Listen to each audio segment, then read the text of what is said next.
and yummy food. Walang iba. Ano to sa Tagalog to? Parang, ano to eh. Ano nga tawag doon?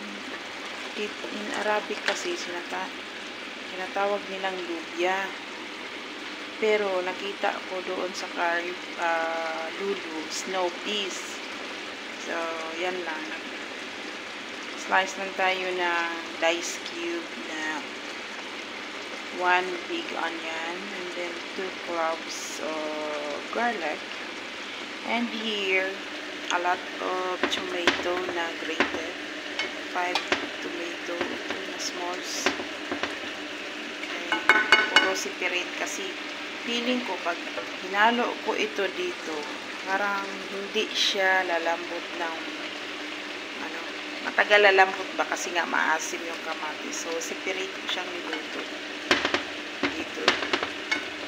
Tsaka asin lang yung nilagay natin dito. Gusto ng amo ko kasi healthy.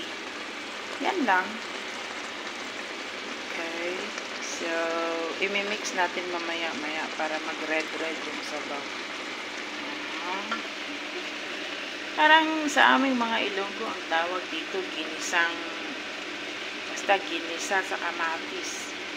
Kasi sa atin kasi, anong tawag dyan eh? Ano nga yung bahay, kubo, kahit monte, halaman, andoon. Patani pala to. Kung di pa ako kumanta, hindi ko nalala patani. Sa bunganga ko, hindi ko masabi-sabi eh, patani. Parang hindi na ako marunong kumanta ng bahay, kubo.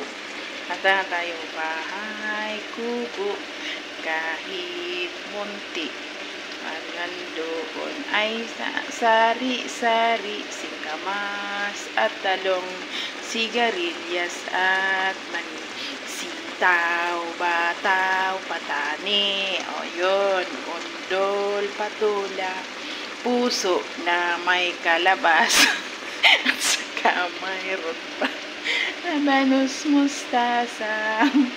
Ay, iwan ko.